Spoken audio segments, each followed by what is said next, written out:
Budget 1 കോടി. 200 ദിവസം തകർത്തോടിയ മമ്മൂട്ടി ചിത്രം വീണ്ടും എത്താൻ വൈകും. ആരാധകർ നിരാശയിൽ. മമ്മൂട്ടി നായകനായ 1990-ലെ സൂപ്പർ ഹിറ്റ് ചിത്രം സാമ്രാജ്യത്തിന്റെ 4K റീ റിലീസ് തീയതി മാറ്റി. റീമാസ്റ്ററിംഗ് ജോലികൾ പൂർത്തിയാകാനുള്ളതുകൊണ്ട് സെപ്റ്റംബറിൽ നിശ്ചയിച്ചിരുന്ന റിലീസ് ഒക്ടോബറിലേക്ക് മാറ്റി. മെഗാസ്റ്റാർ മമ്മൂട്ടിയെ നായകനാക്കി ജോമോൻ സംവിധാനം ചെയ്ത് 1990-ൽ റിലീസ് ചെയ്ത സൂപ്പർ ഹിറ്റ് ചിത്രമായ സാമ്രാജ്യത്തിന്റെ 4K റീ റിലീസ് തീയതിയിൽ മാറ്റം. സെപ്റ്റംബർ 19-ന് റിലീസ് തീരുമാനിച്ചിരുന്ന ചിത്രത്തിൽ റീമാസ്റ്ററിംഗ് ജോലികൾ തീരാൻ സമയമെടുക്കുന്നതുകൊണ്ടാണ് റിലീസ് മാറിയത്. അല്പം വൈകിയാലും വമ്പൻ തിരിച്ചുവരവായി ചിത്രം ഒക്ടോബറിൽ പ്രദർശനത്തിനെത്തുമെന്നും നിർമ്മാതാക്കൾ അറിയിച്ചു.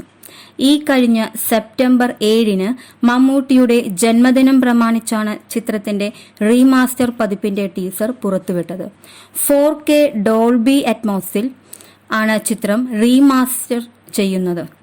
ആരിഫ പ്രൊഡക്ഷൻസിന്റെ ബാനറിൽ അജ്മൽ ഹസൻ നിർമ്മിച്ച ഈ ചിത്രം രചിച്ചത് ഷിബു ചക്രവർത്തിയാണ്. ആരിഫ റിലീസാണ് ചിത്രം വിതരണം ചെയ്യുന്നത്.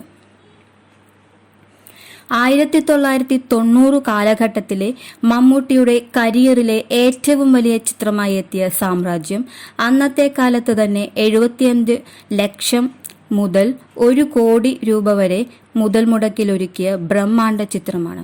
അൾട്രാ സ്റ്റൈലിഷ് നായകനായി മമ്മൂട്ടിയെ അവതരിപ്പിച്ച ചിത്രം അതിന്റെ മേക്കിംഗ് മികവ് കൊണ്ടും വലിയ പ്രേക്ഷക പ്രശംസ നേടി.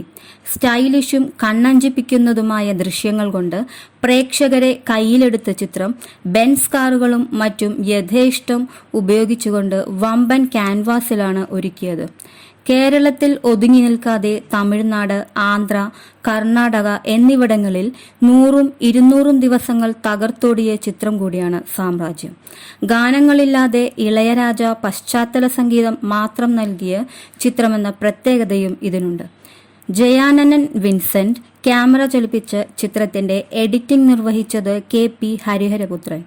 മമ്മൂട്ടിക്കൊപ്പം Madhu, captain Raju, Ashokan, Vijayaraghavan, Srividya, Sonia, Sathar, Jagannatha Varma, Sadiq, CI Paul, Balan K Nair, Prathapachandran, Jagannathan, Bheeman Raghu, Ponnambalam, Vishnukanth, Thapasya എന്നിവരാണ് ചിത്രത്തിലെ മറ്റു താരങ്ങൾ.